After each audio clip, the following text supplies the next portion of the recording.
आपको कुछ समझाया जाए और आप उसको अप्लाई करें। तो भी मैं ज्यादा अपने बारे में नहीं बताऊंगी, पहले मैं चाहती हूँ कि आप लोग मुझसे क्वेश्चंस करें, उनके आंसर मैं सक्सेसफुली देना चाहूंगी, और फिर अगर मुझे लगता है कि कोई इंपॉर्टेंट बात रह गई है तो मैं आपको जरूर बताऊंगी। मैं लेफ्ट सॉरी मेरा नाम 2016 और 17 में मैं नेशनल चैंपियन और इंडिया की बेस्ट बॉक्सर बन गई थी। बहुत अच्छे सब जगह गोल्ड आ रहे थे, चाहे नेशनल था, इंटरनेशनल था, खेलो इंडिया था, हर जगह गोल्ड। मतलब वो लाइफ ऐसा लग रही थी कि सब कुछ अचीव हो गया है। अभी तो अपने आप को मैं बहुत ग्रेट मान रही थी, बट बोलते ना कि ग्राफ ऊपर जा रहा है तो नीचे भी आता है। तो फिर थोड़े थोड़े पॉइंट्स पे मैं हारना शुरू हुई, मुझे इंजरीज आने लगी बड़ी बड़ी, मुझे हेड में ब्लड क्लॉट हुआ जिसकी वजह से बहुत ज़्यादा प्रॉब्लम हुई। डॉक्टर भी ऐसे बोले कि थोड़ा बॉक्सिंग मुश्किल है, बहुत सारी प्रॉब्लम्स आई। फिर भी मुझे एक बात याद थी कि मैंने एक चीज़ सोची थी बॉक्सिंग स्टार्ट करने से पहले कि मैं भारत की पहली लड़की बनूंगी जो ओलंपिक्स में गोल्ड देगी। तो वो लड़की हार नहीं मान सकती है। फिर उसी सोच ने मुझे बीच में एक दो गोल्ड मेडल और दिलाए। उसके बाद सबसे वर्स्ट केस की 2025 में 1 जनवरी जब सब न्यू ईयर सेलिब्रेट करते हैं, मैं हॉस्पिटल में थी मुंबई में, और 2 जनवरी को ही मेरे हाथ की सर्जरी हुई। मुझे प्लेट डाला डॉक्टर ने, और मेरी ऐसी हालत थी कि मुझे ऐसा लग रहा था कि अभी मैंने सब खो दिया है। अब तो बॉक्सिंग बहुत मुश्किल है क्योंकि हाथ में प्लेट है, हड्डी में स्क्रू लगा दिया है, तो अब तो नहीं खेला जाएगा। तो मैं घर पे 2-3 महीने रही, बिल्कुल बॉक्सिंग से दूर थी। मैं फैमिली के साथ एंजॉय कर रही थी, पर अंदर ही अंदर ये होता था कि मैं ये सब नहीं डिजर्व करती हूँ कि मैं अभी शादियों में जा रही हूँ। मैं कभी भी शादी अटेंड नहीं किया है, बट सर्जरी के बाद मैंने वेडिंग्स अटेंड किया।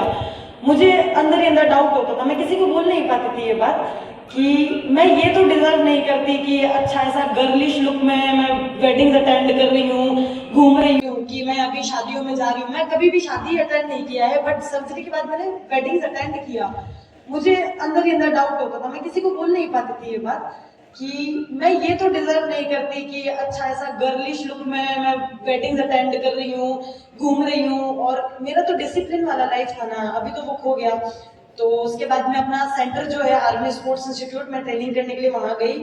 मैं 6-7 महीने वहां पे रही। मुझे ऐसा लगता है जो छुट्टी वाला दिन भी होता था मैं तब भी ट्रेनिंग करने जाती थी। मैं बोलती थी अरुणा तू वो लड़की है जिसने ओलंपिक का ड्रीम देखा था, अभी तक देख अभी 2024 निकल गया है, कोई लड़की नहीं लेकर आ पाई है। तो शायद भगवान ने किसी को लाने नहीं दिया, या तो तेरी ही भगवान वेट कर रहा है कि तू कब फिट होगी, कब स्ट्रॉन्ग होगी। तो सबसे बड़ी बात है सेल्फ टॉक बहुत इंपॉर्टेंट है। एक टाइम आता है कि सब साथ छोड़ देते हैं, जो आपके अंदर चल रहा होता है वो किसी को नहीं पता, और आप भी नहीं बताना चाहोगे क्योंकि कोई आपका दुख क्यों ही समझेगा, उसके पास भी तो उसका दुख है ना। तो आप अपना मन को बहुत स्ट्रॉन्ग रखिए, और जितना बेहतर आप अपने आप को जानते हैं मुझे लगता है कोई नहीं जानता। क्योंकि मेरे साथ ऐसी ऐसी सिचुएशंस हुई है, मेरे पापा यही बैठे हैं, मैंने उनसे कितनी बार छुपाया, कितनी रातें मैं भूखी प्यासी सोई हूँ, पर मैंने उनको नहीं बताया है। तो ये सारी चीजें कि सेल्फ टॉक आप करेंगी, अपने आप को समझेंगे, क्योंकि आपसे बढ़कर आपको कोई नहीं पहचानता, तो आप ही अपने आप को उठा सकती हैं ऊपर। क्योंकि मुझे लगता है कि हम इंस्पिरेशन उसको बनाते हैं जिसकी कहानियां हम सुनते हैं। अच्छा मोहम्मद अली ने ये स्ट्रगल किया था, मैरी कॉम ने ये स्ट्रगल किया था, बट मुझे लगता है हमने उनको आंखों से नहीं देखा है। और सिर्फ कहानी सुन के मोटिवेट मैं नहीं हो सकती, मैं सामने उस इंसान का स्ट्रगल देखती हूँ। मैंने मेरे पेरेंट्स को, मेरे कोच को दुख में लड़ते हुए देखा है, और कितनी समझदारी और कितनी खुशी से और कितनी आराम से वो लड़े हैं। तो मैं उस चीज से बहुत मोटिवेट होती हूँ, और मैं देखती हूँ कि आज वो इस एज में भी फाइट करके और प्रॉब्लम को सॉल्व कर सकते हैं। तो मैं तो अभी 23 की हूँ, तो मैं भी कर सकती हूँ। तो मेरे ये